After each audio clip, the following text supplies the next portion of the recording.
اور تم اپنے ہی برادری کے چند لوگوں کے خلاف تم لڑائی کرتے ہو، اور جب لڑائی میں وہی تمہارے بھائی پکڑے جاتے ہیں، قیدی بنائے جاتے ہیں، وَإِن يَأْتُوكُمْ أُسَارَىٰ تُفَادُوهُمْ، تو تم ان سے فدیہ لیتے ہو، تب جا کر ان کو چھوڑتے ہو۔ اللہ تبارک تعالیٰ آگے فرماتا ہے وَهُوَ مُحَرَّمٌ عَلَيْكُمْ إِخْرَاجُكُمْ، حالانکہ سرے ہی سے اپنے بھائی کو گھر سے نکالنا تم پر حرام قرار دیا تھا۔ میرے بھائیوں، اسلام نے اس فعل کو اتنا شنیع اور قابل نفرت قرار دیا ہے کہ جو کوئی بھی ایسی حرکت کرتا ہو، جو کوئی بھی ایسا کام کرتا ہو، اسلام اور اہل اسلام ہمیں اس بات کی اجازت دیتے ہیں کہ آپ ان کے خلاف جنگ کریں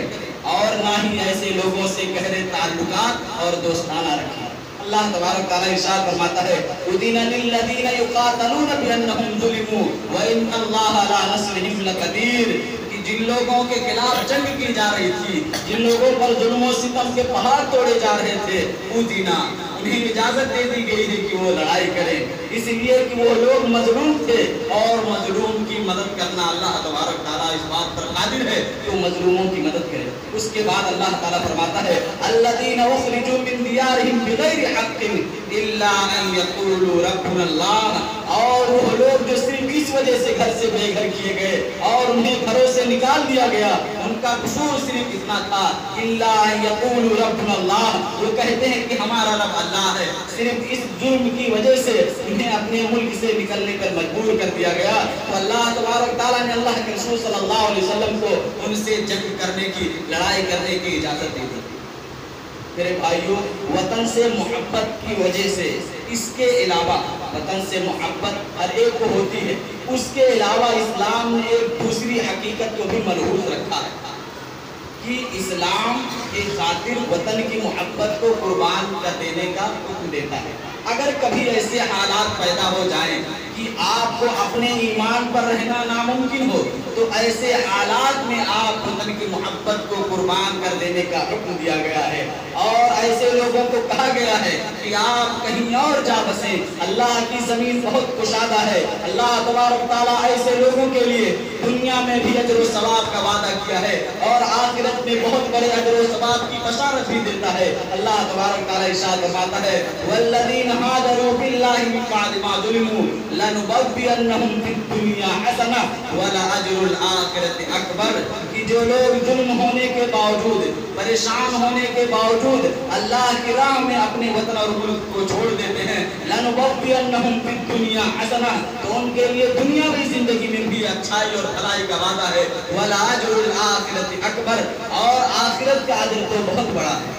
ایک دوسری آیت میں اللہ تبارک تعالیٰ نے فرمایا کہ ثُمَّ إِنَّ رَبَّكَ لِلَّذِينَ هَاجَرُوا مِن بَعْدِ مَا فُتِنُوا ثُمَّ جَاهَدُوا وَصَبَرُوا إِنَّ رَبَّكَ مِن بَعْدِهَا لَغَفُورٌ رَحِيمٌ، کہ جو لوگ اللہ کے راستے میں ستائے گئے، انہوں نے اللہ کے خاطر وطن کو چھوڑ دیا، انہوں نے جہاد کیا اور صبر کیا مصائب اور مشکلات پر، تو اللہ تبارک تعالیٰ بخشنے والا اور رحم کرنے والا ہے۔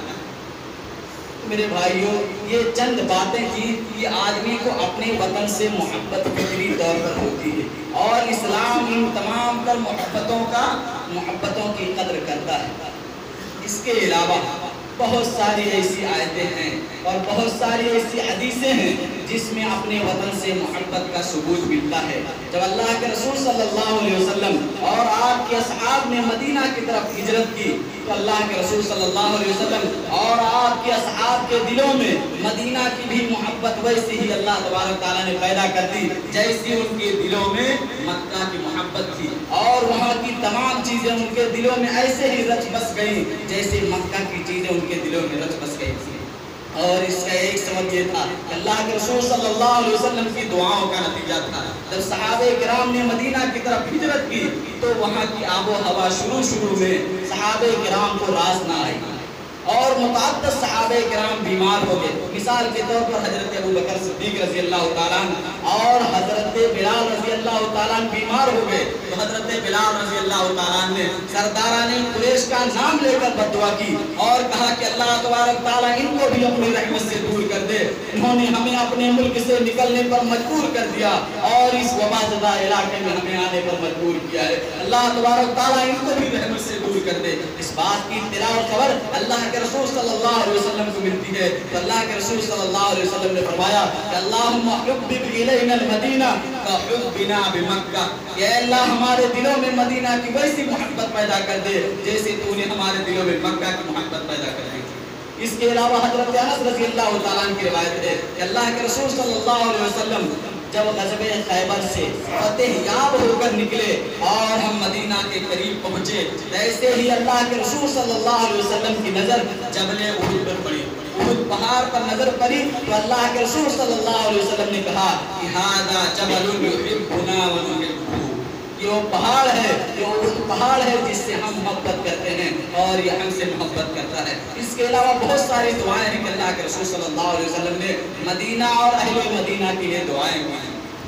اس کے علاوہ اللہ کے رسول صلی اللہ علیہ وسلم کی کتنی محبت انصار سے تھی آپ اس خطبے سے اندازہ لگا سکتے ہیں۔ غزوہ حنین کے موقع پر اللہ کے رسول صلی اللہ علیہ وسلم کو جو جنگ اور غزوے سے مال غنیمت حاصل ہوا تھا اس کو اللہ کے رسول صلی اللہ علیہ وسلم نے سرداران قریش نے تقسیم کر دیا اور جو مؤلفۃ القلوب کی خاطر خوب فیاضی کے ساتھ انہیں عطا کر دیا اور انصار مدینہ کو تھوڑا حصہ دیا، انصار مدینہ کو تھوڑا حصہ دیا۔ اس کے بعد انصار کے چند نوجوانوں میں چینی گوئیاں ہونے لگی،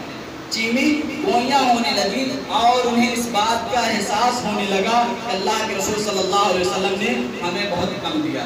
ہمارا جو حق تھا اس حق سے ہمیں اللہ کے رسول صلی اللہ علیہ وسلم نے کم دیا ہے۔ تو اللہ کے رسول صلی اللہ علیہ وسلم کو اس بات کی خبر ملی تو اللہ کے رسول صلی اللہ علیہ وسلم نے ان تمام لوگوں کو ایک جگہ جمع کیا اور اس کے بعد ایک مؤثر اور بلیغ خطبہ دیا۔ اللہ کے رسول صلی اللہ علیہ وسلم نے فرمایا تھا کہ اترضون ان يذهب الناس الشاة والبعير، کہ کیا تم لوگ اس بات پر خوش نہیں ہو کہ لوگ اپنے گھروں میں اونٹ اور بکریاں لے کر جائیں گے، لوگ اپنے گھروں میں اونٹ اور بکریاں لے کر جائیں گے اور تم لوگ اپنے گھروں میں اللہ کے رسول صلی اللہ علیہ وسلم کو لے کر جاؤ گے۔ پھر اللہ کے رسول صلی اللہ علیہ وسلم نے کہا کہ اگر میں ہجرت نہ کرتا تو میں انصار ہی کا ایک فرد اور ایک شخص ہوتا۔ پھر اللہ کے رسول صلی اللہ علیہ وسلم نے انصار مدینہ کی محبت بھرے جملے میں خطاب فرمایا اور کہا کہ اگر انصار مدینہ کسی ایک وادی اور ایک گھاٹی میں چلے اور میں دوسرے لوگ کسی دوسری وادی اور گھاٹی میں چلے تو میں انصار کی وادی اور گھاٹی میں چلوں گا۔ اس کے بعد اللہ کے رسول صلی اللہ علیہ وسلم نے فرمایا کہ الناس شعار،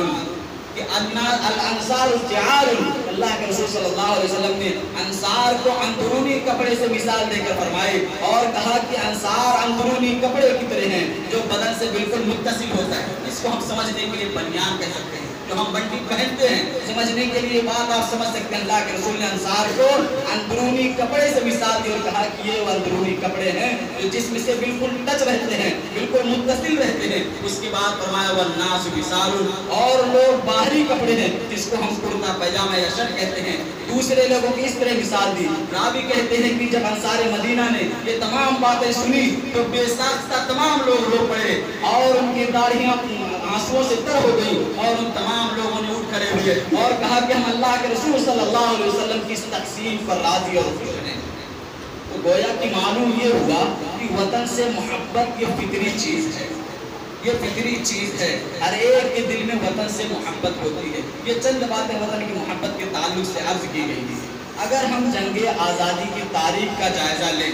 تو یہ بات روز روشن کی طرح عیاں ہو جائے گی کہ مسلمانوں نے انگریزی تسلط کو شروع سے ہی قابل قبول نہیں سمجھا، شروع سے ہی اس کو گوارا نہیں کیا، بلکہ مسلمانوں نے انگریزوں کے خلاف ہمیشہ آواز بلند کرتے رہے۔ کیوں؟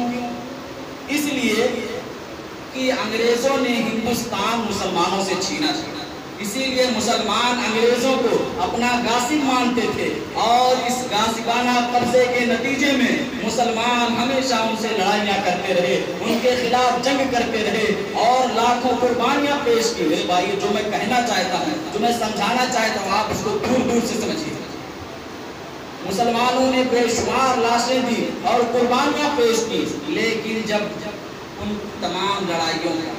اور ان تمام تر جد و جہد کا، ان تمام تر محنت کا نتیجے کا وقت آیا، پھل کا وقت آیا تو اس میں برادران وطن بھی شامل ہو گئے، اس میں برادران وطن بھی شامل ہو گئے، اور اس کے بعد انگریزوں کی مکاری اور چند متشدد لوگوں کی عیاری سے ہندوستان تقسیم ہو گیا۔ ہندوستان کے تقسیم ہونے کے باوجود بعد آزادی کے معنی اور مطالب بدل گئے، آزادی کے ہیرو بدل گئے۔ ہندوستان میں انگریزوں کے تسلط میں جو تعاون اور مدد کرنے والے تھے وہی آزادی ہند کے رہبر بنا دیے گئے، اور جنہوں نے لاشیں دی، جنہوں نے قربانیاں پیش کی، جن کی جائیدادیں ضبط کی گئی، آج ان کو اور ان کی اولاد کو غدار کہا جاتا ہے۔ تعجب ہے اور افسوس اس بات پر ہوتا ہے کہ آج ان سرفروش مجاہدین کو بالکل ہی بھلانے کی کوشش کی جا رہی ہے، جن کی وجہ سے آج ہمیں آزادی ملی تھی، آج ہمیں آزادی ملی تھی۔ مسلمانوں نے انگریزوں سے لڑائی اس وقت کی تھی جب ہندوستان کانگریس کے وجود سے خالی تھا، جب ہندوستان کانگریس کے وجود سے خالی تھا۔ میرے بھائی ایک بات یہ بھی بتا دوں کہ آزادی ہند کی تاریخ آپ کبھی 1857 سے بالکل نہ شروع کریں، آپ کبھی آزادی کی تاریخ 1857 سے بالکل نہ شروع کریں، یہ بہت بڑی تاریخی غلطی ہے۔ آج ہی یہ بات اپنے ذہن میں نوٹ کر لیں۔ سب سے پہلے آزادی کی لڑائی لڑی تو سب سے پہلے 1757 میں بنگال کے ایک دلیر اور خوددار حکمراں سراج الدولہ نے انگریزوں کے خلاف جنگ کی، اور ان کے جنگ کے بعد شیر میسور ٹیپو سلطان نے 1791 میں ان کے خلاف جنگ کی۔ ان کی شہادت کے بعد انگریزوں کے لارڈ ہاؤس نے اس بات کا اعلان کر دیا تھا کہ ٹیپو سلطان کی شہادت اور وفات کے بعد آج سے ہندوستان ہمارا ہے،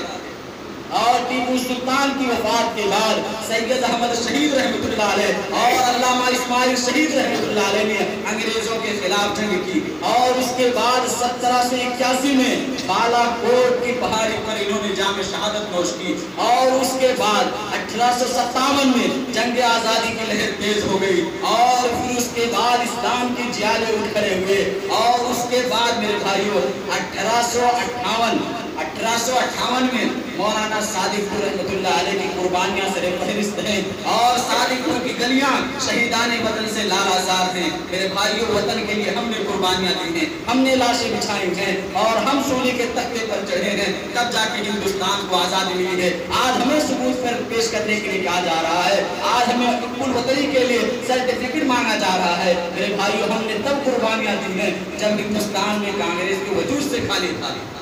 میرے بھائیوں، یہ بھی بتاتا چلوں کہ انڈین نیشنل کانگریس کے جو سربراہ تھے وہ بھی مسلمان بھی تھے۔ ہندوستانی مدارس یعنی چنئی کے مدارس میں جب سب سے پہلے انڈین نیشنل کانگریس کی پہلا اجلاس منعقد ہوا تو اس کی صدارت بدر الدین خلجی نے کی تھی، بدر الدین خلجی نے کی تھی، اور اس کے بعد 1991 میں جمعیت علماء ہند کا قیام عمل میں آیا تاکہ علماء اور فضلاء کو کارزار ملایا جائے۔ میرے بھائیوں، زیادہ وقت نہیں ہے، اگر ہندوستان کی کس آزادی کے کسی بھی صفحے کو کھولا جائے تو وہاں ہندوستان کے مسلمانوں کی قربانیاں نظر آئیں گی۔ میرے بھائیوں، ہندوستان کی قربانیاں میں مسلمانوں ہی کی قربانیاں تھیں، اس کے علاوہ دوسری قوم کی قربانیاں بہت کم تھیں۔ میرے بھائیوں، اسی ہندوستان کی آزادی کے لیے اشفاق اللہ خان کو جب تخت کے سولی پر یعنی سولی کے تخت پر بھی لے جایا جا رہا تھا تو انہوں نے تخت کے پلر کو اور اس تخت کو چوم کر کہا تھا کہ کچھ آرزو نہیں ہے بس آرزو یہی ہے، کچھ آرزو نہیں ہے بس آرزو یہی ہے، رکھ دے کوئی ذرا سی خاک وطن کفن میں، رکھ دے کوئی ذرا سی خاک وطن کفن میں۔ یعنی اس طرح کے اشعار اور اس طرح کے عزائم مسلمانوں کے اندر تھے آزادی کے تعلق سے۔ میرے بھائیوں، اس کے علاوہ 1791 میں جب گاندھی جی نے بہار اور چمپارن کا دورہ کیا تھا، اس دورے میں جب انہوں نے دورے کے لیے بہار اور چمپارن گئے تو اس کے بعد انگریزوں نے اس بات کا منصوبہ بنایا اور پلاننگ کی کہ کسی بھی طرح سے گاندھی جی کو ختم کر دیا جائے، کسی بھی طرح سے گاندھی جی کو ختم کر دیا جائے، اور گاندھی جی کی جو مہمان نوازی ہوگی اس میں زہر ملا دیا جائے۔ میرے بھائی، واقعہ آپ غور سے سنیے، زہر ملا دیا جائے۔ لیکن اس وقت انگریزوں کا جو باورچی تھا، جو طباخ تھا، اس کا نام بطخ میاں انصاری تھا، انگریزوں نے کہا کہ گاندھی جی کے لیے جو دودھ پیش کیا جائے گا آپ اس میں زہر ملا دیجئے۔ میرے بھائیو، آقا کا حکم تھا، مالک کا حکم تھا، عہدے دار کا حکم تھا، یہ بیچارہ غریب مسکین فقیر مسکین مسلمان تھا۔ میرے بھائیو، بطخ میاں انصاری نے اس دودھ میں جو گاندھی جی کو پیش ہونے والا تھا، اس